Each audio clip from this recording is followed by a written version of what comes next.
Today we delve into the tragic mid-air collision that occurred near Washington, D.C.'s Ronald Reagan National Airport on January 29, 2025. This catastrophic event resulted in the loss of 67 lives and has raised significant concerns about aviation safety protocols. We will explore the details of the incident, the contributing factors, and the subsequent actions taken by authorities. On the evening of January 29, an American Eagle Flight 5342 operated by PSA Airlines was on its final approach to Reagan National Airport. The aircraft, a Bombardier CRJ-701ER, was en route from Wichita Dwight D. Eisenhower National Airport, carrying 60 passengers and 4 crew members.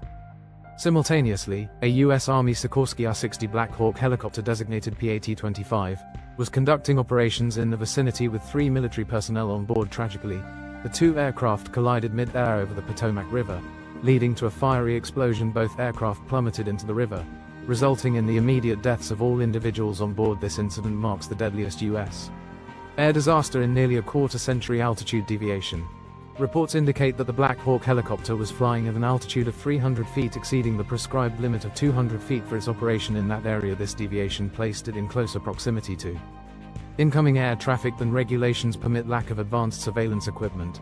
The helicopter was not equipped with automatic dependent surveillance broadcast (ADS-B) technology. ADS-B provides real-time tracking information to air traffic controllers and other aircraft, enhancing situational awareness and collision avoidance. The absence of this system may have impeded timely detection of the impending collision. Air traffic control communications. Moments before the collision, an air traffic controller inquired whether the helicopter had visual contact with Flight 5342. The controller subsequently instructed the helicopter to pass behind the passenger jet.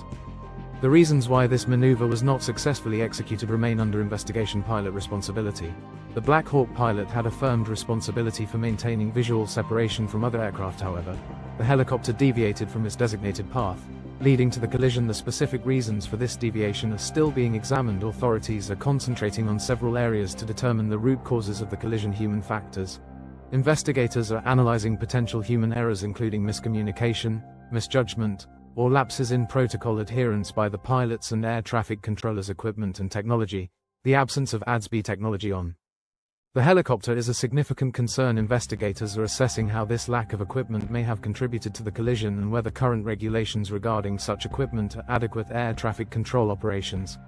There is scrutiny over the staffing levels and workload of air traffic controllers at the time of the incident. Reports suggest that staffing may not have been at optimal levels, potentially affecting the management of air traffic in the area. In response to the collision, the Federal Aviation Administration, FAA, has imposed a temporary ban on helicopter flights in the vicinity of Reagan National Airport to prevent further incidents.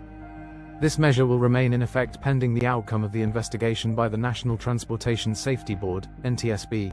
The incident has also ignited a broader discussion about the safety of military training operations near civilian airspace. Lawmakers are calling for a re-evaluation of policies governing such activities to ensure the safety of both military personnel and civilian passengers. The mid-air collision near Reagan National Airport is a sobering reminder of the complexities and risks inherent in aviation operations. As the investigation unfolds, it is imperative that authorities identify the contributing factors and implement measures to prevent such tragedies in the future. The aviation community, regulatory bodies, and the public must collaborate to enhance safety protocols and ensure that the skies remain safe for all.